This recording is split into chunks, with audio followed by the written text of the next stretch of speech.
Bapak Ibu tentu sudah melihat ya video saya terkait dengan Kemendikti-Saintek nomor 63 tahun 2025 tentang petunjuk teknis pelayanan, pembinaan, dan pengembangan profesi dan karir dosen, di mana ada salah satu bagian yang saya kritisi terkait dengan penyampaian di dalam penyamaan persepsi ini, yaitu terkait hal-hal yang sebenarnya tidak terlalu penting, tetapi itu harus dilampirkan.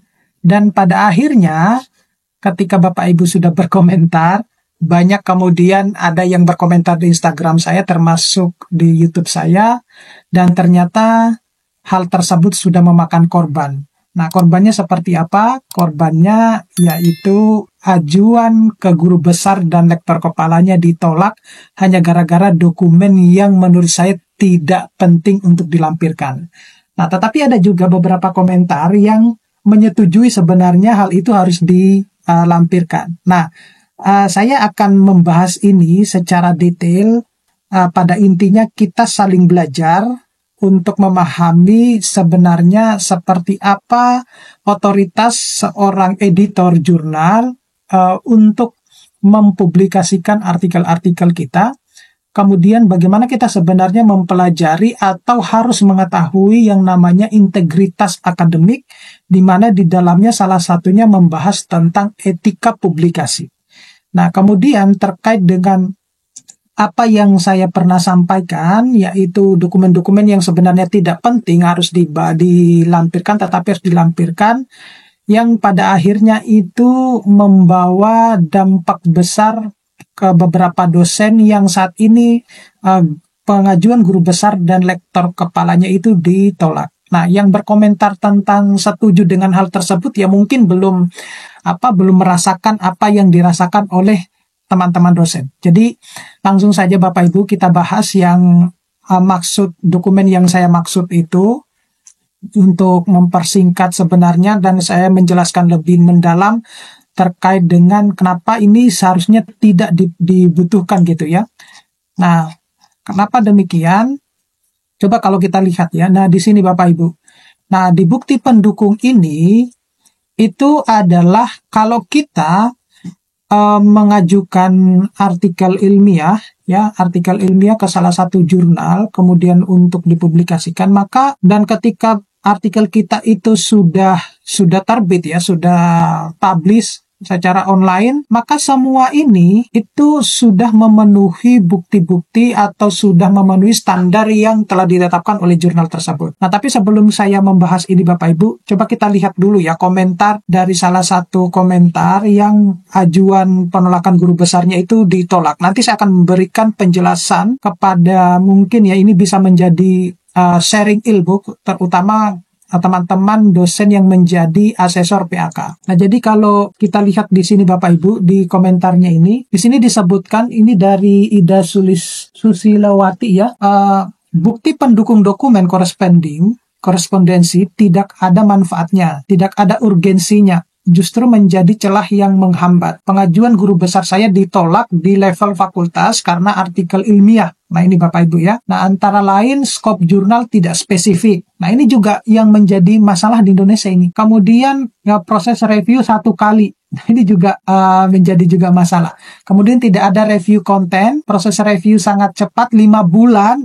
Nah, ini ya nanti akan saya jelaskan terkait dengan berapa lama waktu yang menurut para reviewer itu harus lama gitu ya. Kemudian ini sangat ironis, penentuan nasib dosen untuk menjadi guru besar hanya ditentukan oleh capaian kinerja satu publikasi yang dinilai oleh reviewer secara subjektif dan kurang memiliki kompetensi yang memadai. Nah, inilah yang jadi banyak pertanyaan. Nah, apakah artikel yang direview berkali-kali, proses reviewnya lama, itu menunjukkan kualitas yang baik? Betul sekali. Ya, tidak menjamin bahwa review yang lama itu menunjukkan kualitas yang baik. Nanti akan saya jelaskan ya. Kemudian proses review yang lama ini berisiko membuat temuan atau novelty, juga referensi menjadi tidak up to date ya, review konten misalnya gitu. Kemudian yang seperti apa yang dimaksud gitu ya. Kalau konten tidak sesuai tentu ditolak oleh jurnalnya, betul sekali ya. Kemudian pembuat aturan wajib memahami hakikat jabatan dosen Ini bukan hanya masalah administrasi saja. Nah, ini yang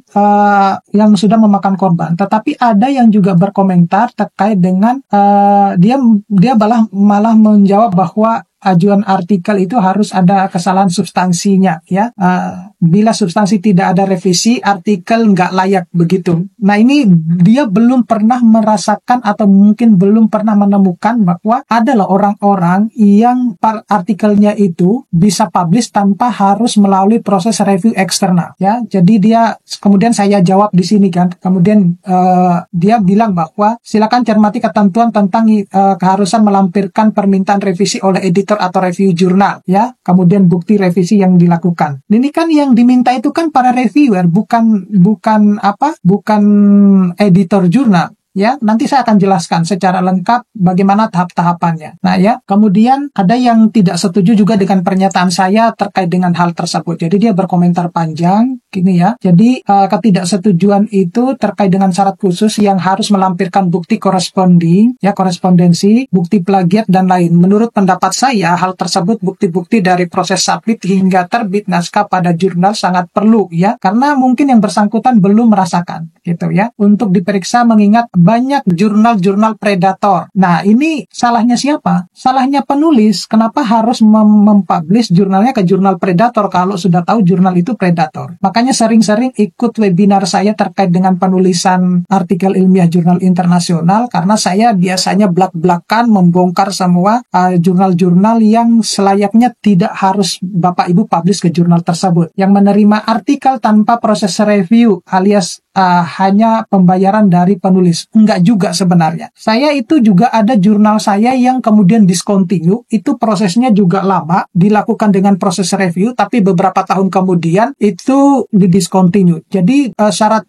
didiscontinue oleh Scopus itu juga bermacam-macam. Kemudian didiscontinue oleh website itu, Web of Science atau WOS itu juga memiliki kriteria tersendiri. Jadi kalau Bapak Ibu mau mengetahui apa yang dimaksud dengan discontinue itu, Bapak Ibu sebenarnya bisa mendownload ya jurnal Excel-nya Scopus. Di situ ada alasan kenapa jurnal tersebut itu didiscontinue. Jadi tidak serta-merta karena tidak direview atau karena bayar. Padahal kalau Bapak Ibu mengikuti webinar saya itu selalu menyarankan bahwa carilah jurnal yang tidak berbayar. Dan banyak jurnal-jurnal yang tidak berbayar. Nah, selama ini pengalaman saya tidak pernah publikasi di suatu jurnal itu bayar. Semuanya gratis gitu. Bapak Ibu bisa cek di Google Scholar saya. Nah, saya tidak pernah bayar gitu. Nah, kemudian kita juga harus pahami hal ini ya. Jika memang kita menerbitkan artikel kita ke jurnal yang tidak jelas atau predator, kan memang ada langkah-langkah yang harus kita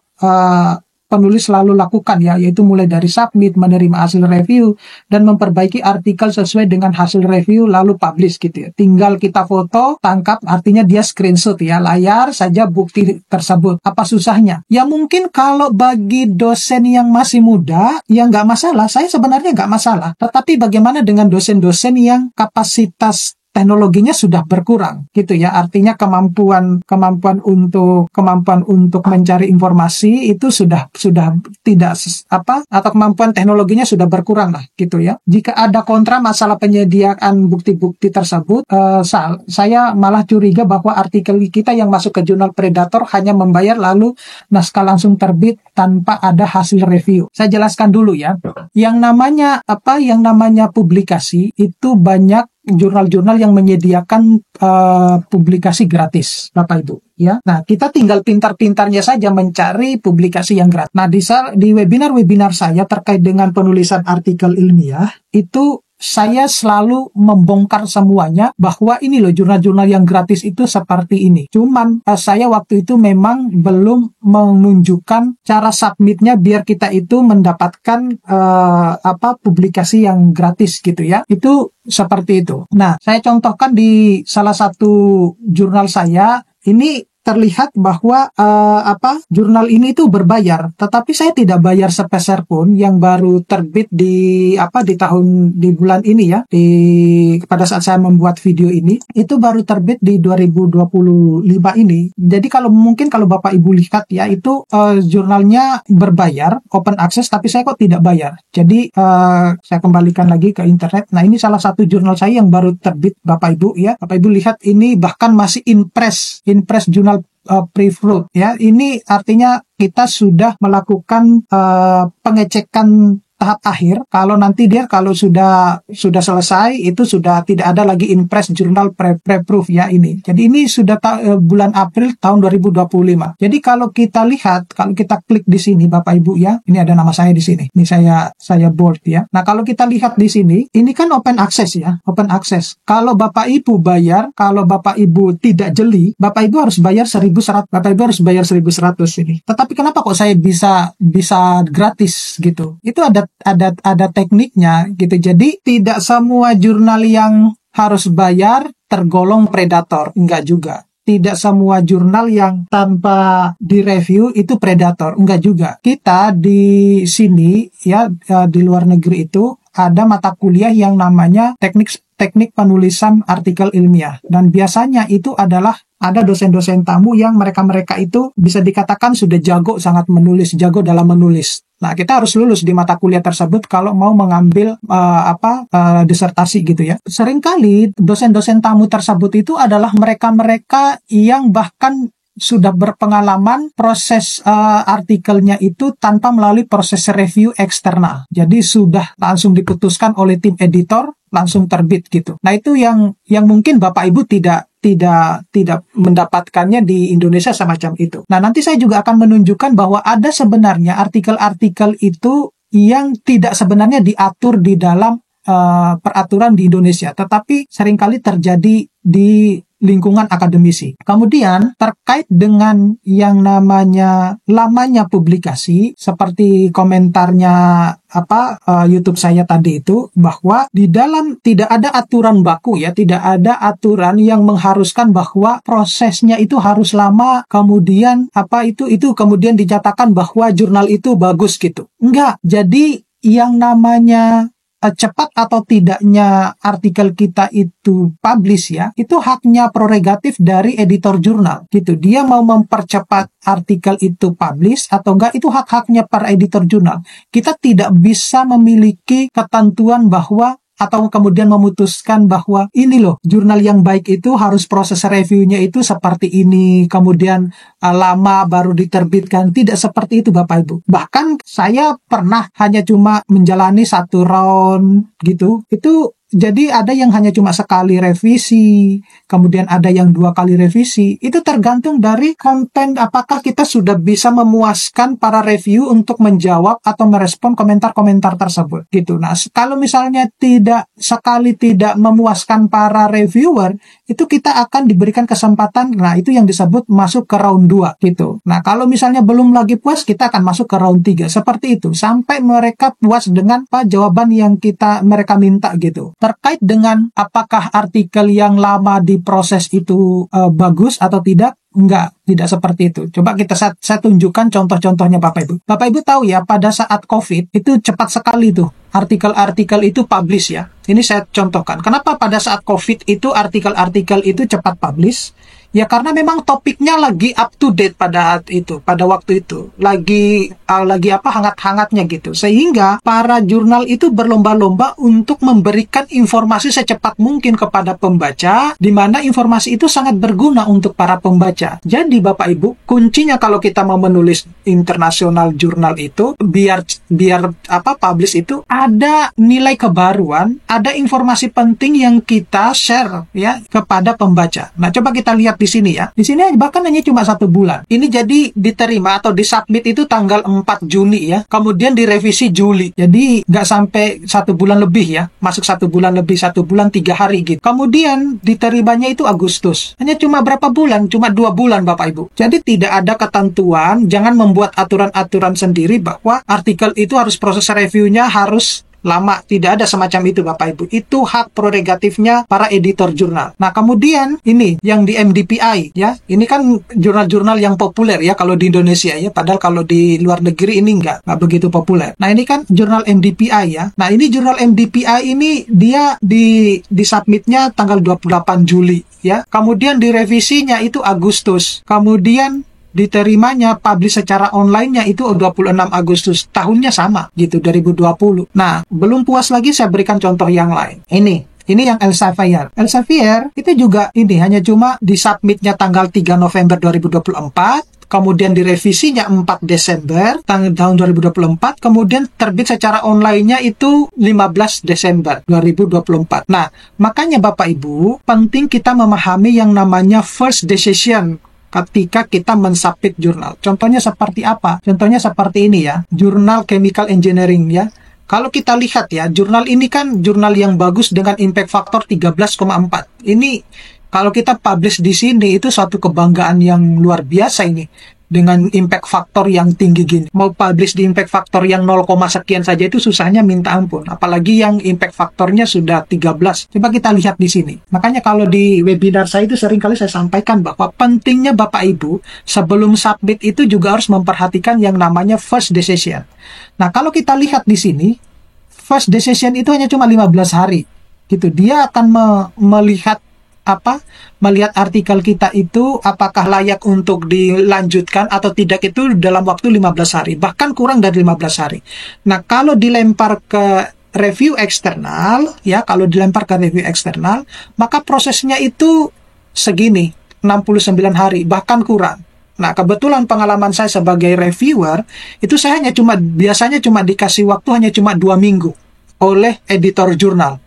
Nah, setelah 2 minggu itu dikembalikan ke editor jurnal, apakah saya memberikan kesempatan untuk minor atau mayor revision. Artinya diterima dengan minor atau diterima dengan mayor revision. Semacam itu Bapak Ibu. Nah, setelah itu akan dikembalikan ke penulis untuk mereka merespon komentar-komentar dari para review tersebut. Nah, begitu. Nah, setelah itu kalau dia mengerjakan lebih cepat, maka bisa dia kembalikan atau resubmit ulang hasil komentar tersebut. Nah, hasil komentar itu atau kita menjawab komentar review itu ada respon for review, kemudian ada artikel yang kita revisi yang dengan menggunakan check mark ya, kita warnai itu, sama yang tidak kita warnai. Jadi ada 3 artikel, ada 3 dokumen yang kita submit di dalam situ. Itu di webinar saya sudah sering saya sampaikan itu. Kemudian kalau misalnya sudah keterima itu akan berlangsung misalnya 83 hari gitu ya, tergantung. Jadi kalau dia keputusan editornya udah submit langsung di publish online aja available-nya gitu, ini semuanya tergantung dari prerogatif dari hak-haknya para editor. Jadi kita tidak bisa memutuskan bahwa siapa sih sebenarnya yang ingin jurnalnya itu lama baru terbit sih. Nggak ada Bapak Ibu. Jadi jangan membuat suatu aturan-aturan yang tidak pernah dibahas atau tidak ada faedahnya gitu ya. Nah, ini bukan di jurnal internasional itu Bapak Ibu. Ini bukan jurnal nasional yang waktunya itu sudah ditentukan. Artinya jurnal nasional itu kan seperti kita ketahui ya, terbit setiap bulan ini sama bulan ini. Biasanya 1 tahun itu 2-3 kali atau bahkan 4 kali gitu ya. Tetapi kalau di jurnal internasional itu tiap bulan itu sudah publish Bapak Ibu. Tiap bulan itu mereka publish gitu. Bahkan dalam 1 bulan ada juga yang disebut dengan special issue. Nah, coba mungkin kita lihat ya di sini ya. Di all issue-nya ini kita lihat di sini. Ini baru berlangsung bulan April ya, tapi mereka sudah punya yang bulan Mei ya, bahkan yang bulan Mei in progress sama yang bulan Juni gitu. Makanya kalau Bapak Ibu sering publish di jurnal internasional kemudian sudah berganti tahun, itu kadang ya artikel kita itu misalnya ini baru menginjak 2025, sudah ada itu artikel kita yang 2026 yang sudah masuk ke Google Scholar kita. Nah, seperti itulah jurnal internasional Bapak Ibu ya. Jadi jangan membuat aturan-aturan yang kemudian yang semestinya seseorang bisa naik menjadi guru besar atau lektor kepala hanya gara-gara aturan yang mungkin Bapak Ibu tidak memahami atau membuat aturan sendiri, Bapak Ibu tidak memahami sebelumnya jurnal internasional ataupun yang lain tentang perjurnalan, pada akhirnya merugikan teman-teman dosen. Nah, semacam itu. Jadi, ini sekali lagi saya tekankan bahwa bukan untuk menggurui, tapi kita sama-sama belajar. Nah, kemudian yang perlu saya informasikan juga kepada Bapak Ibu bahwa di Indonesia itu ada juga aturan yang tidak menyebutkan bahwa penulis pertama dan kedua dan seterusnya itu maksudnya seperti ini. Mungkin kalau Bapak Ibu nggak pernah melihat ya, kalau penulis pertama itu bisa bertindak lebih dari satu orang. Iya kan? Saya yakin Bapak Ibu tidak pernah melihat hal tersebut. Karena mungkin pemahaman terkait dengan informasi tentang jurnalnya ya belum terlalu mendalam. Ya saya pun masih pada posisi saat ini itu masih terus belajar begitu. Nah, kenapa demikian? Nanti akan saya tunjukkan ya. Contohnya seperti jurnal ini misalnya. Kalau kita lihat di sini ya, seperti misalnya tidak ada, Bapak Ibu bisa lihat di sini ya. Di sini, kalau Bapak Ibu kan berasumsi bahwa penulis pertama itu adalah orang yang selalu muncul pada nama pertama pada suatu jurnal. Tetapi di dalam jurnal, di dalam dunia akademisi itu tidak selalu bahwa orang yang muncul nama pertama itu dia selalu memiliki bisa dikatakan sebagai penulis pertama. Tetapi penulis-penulis yang lain itu juga bisa dianggap sebagai first author ya, bisa dianggap sebagai first author. Nah, contohnya seperti ini ya. Jadi ini tadi jurnal yang saya contohkan tadi ya. Kalau kita lihat di sini ada tanda satu ya. Jadi di nama pertama ini setelah A ada tanda satu, di kedua juga ada tanda satu gitu. Nah, ini tanda satu ini menandakan bahwa penulis Cheng Yu dan Rongzhan ini itu memiliki kontribusi yang sama. Nah, sayangnya di Indonesia tidak diatur ini. Kayak aturan kayak gini itu tidak diatur. Artinya, baik yang penulis kedua maupun penulis pertama ini bisa dinyatakan sebagai penulis pertama, semacam itu. Kenapa demikian? Karena dia memiliki kontribusi yang sama. Nah, nanti di bawahnya itu kita memberikan keterangan seperti ini, Bapak Ibu. Nah, ini satu, itu menandakan this author contributed equally. Ya, artinya kontribusinya sama. Makanya tadi saya bilang di awal-awal video bahwa pentingnya Bapak Ibu belajar yang namanya integritas akademik dan memahami etika publikasi akademik. Etika publikasi akademik itu salah satunya bagaimana Anda memposisikan layak untuk menjadi first author, second author, atau menjadi corresponding author. Dan yang bertindak sebagai corresponding author itu tidak selalu hanya cuma yang ada bintangnya cuma 1, 2 gitu. Mau semuanya dikasih corresponding author pun itu nggak apa-apa. Ini kayak seperti ini juga salah satunya sama ya. Ini equal, ini corresponding authornya ada 2. Nah, apakah diatur di peraturan yang terbaru ya, Kemendikti-Ristek nomor 63 itu diatur yang semacam ini. Punya 2 penulis yang memiliki kontribusi yang sama 2 atau lebih penulis yang bertindak sebagai corresponding. Coba kita lihat di sini. Jadi correspondingnya tetap ada 2 ya, corresponding author. Ini saya bold ini. Kemudian yang satu itu menandakan equal kontribusi. Kontribusinya sama ya, begitu. Nah, jadi sekali lagi ya saya tekankan Bapak Ibu, jangan membuat aturan-aturan yang bisa merugikan teman-teman dosen ya, untuk dan memperkeruh suasana atau gimana lah gitu ya. Nah, saya kembali ke sini ya. Jadi Bapak Ibu, ketika kita submit jurnal itu pasti ada bukti submit ya. Kemudian kita harus koreksi ya. Ada yang namanya kita merespon komentar review.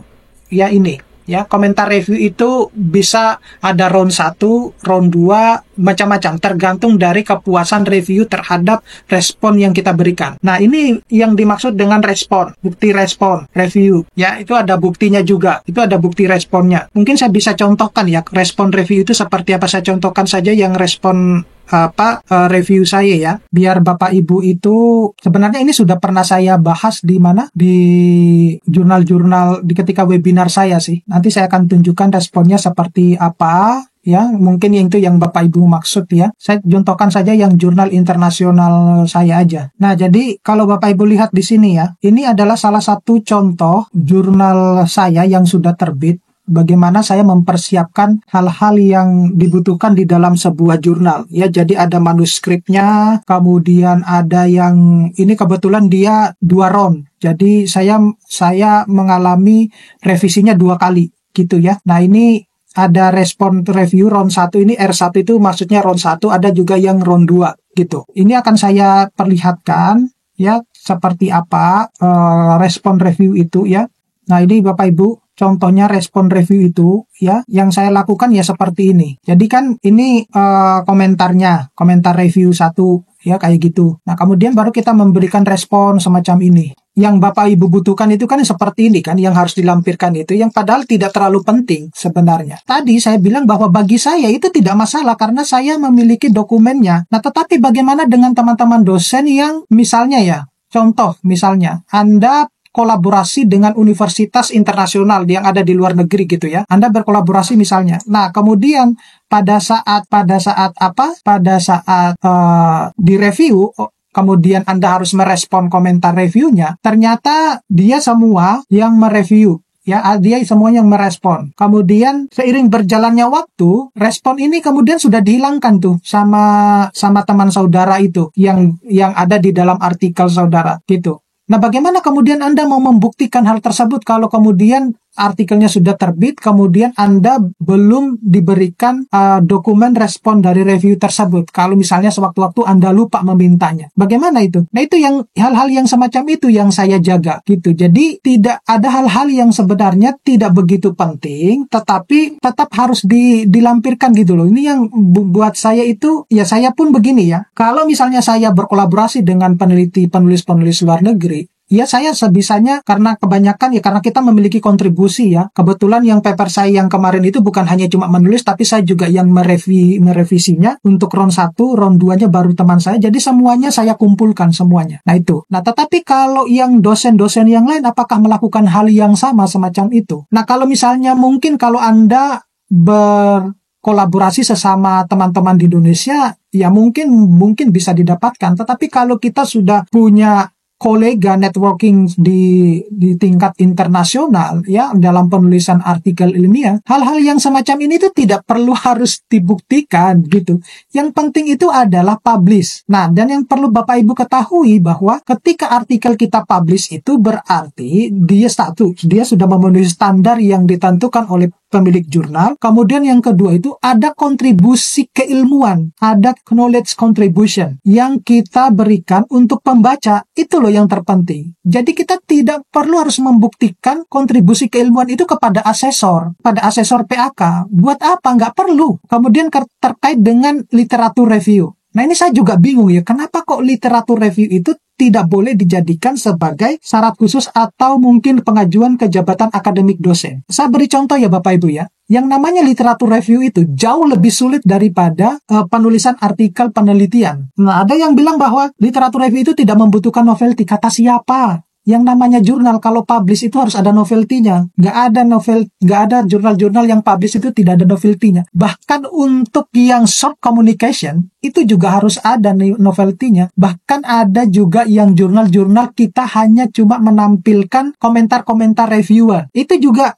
itu saya pasti Bapak Ibu tidak akan pernah menemukan hal semacam itu. Kok komentar review kita jadikan jurnal? Ada, kayak gitu. Di situ banyak Bapak Ibu. Itu adalah salah satu contoh bahwa perlunya kita harus mengupdate terkait dengan keilmuan jurnal semacam itu. Nah, terkait dengan literatur review, kalau misalnya Bapak Ibu tidak ingin meneliti misalnya ya, tidak ingin melakukan penelitian, maka Bapak Ibu bisa menulis yang namanya jurnal literatur review. Tidak harus perlu melakukan penelitian. Bapak Ibu mengumpulkan berbagai macam sumber, kemudian ditulis dalam bentuk paper review. Semacam itu. Makanya saya juga bingung kepada orang-orang yang membuat kebijakan dan yang berkomentar menyetujui hal tersebut. Anda belum merasakannya, gitu. Saya itu hanya cuma menjaga bahwa jangan sampai ini akan terjadi juga di kalian kalau ternyata ditolak. Dan ini kan sudah saya bilang, tadi sudah saya tunjukkan komentarnya sudah memakan korban. Itu baru yang di YouTube saya loh. Yang di Instagram saya malah lebih parah lagi yang berkomentar. Tidak bisa naik ke jenjang jabatan akademik lektor kepala dan guru besar gara-gara ini. Yang kayak gini gitu. Nah sedangkan saya